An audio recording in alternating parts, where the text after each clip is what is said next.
एक राजकुमार किसी संत के पास आश्रम में आया। राजकुमार शाही अंदाज में रहा था, बुद्धि से होशियार था, पर चंचल भी था। टिक कर बैठना या देर तक खाली बैठना उसे अच्छा नहीं लगता था। उसने आश्रम में आते ही संत से पूछा, मुझे ज्ञान हासिल करने के लिए ध्यान करने की क्या जरूरत है?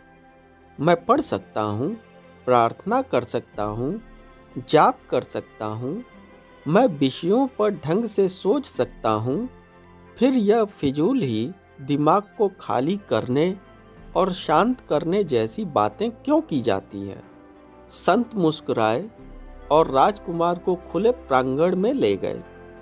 उन्होंने अपने साथ एक चौड़ा बर्तन भी लिया और उसे पूरी तरह पानी से भरकर जमीन पर रख दिया। बर्तन को कुछ इस तरह रखा कि चंद्रमा को पानी में देखा जा सके।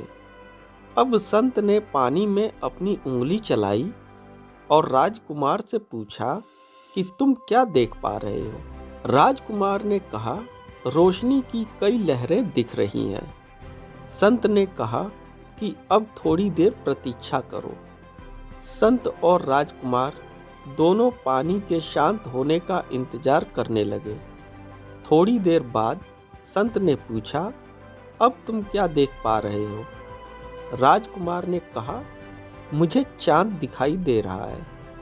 संत ने कहा, तो युवा राजकुमार, ज्ञान को ग्रहण कर पाने का सही तरीका शांत और ठहरे हुए चित्त से ही हो सकता है।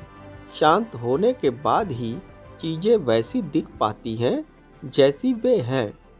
राजकुमार अब ध्यान की जरूरत को समझ चुका था।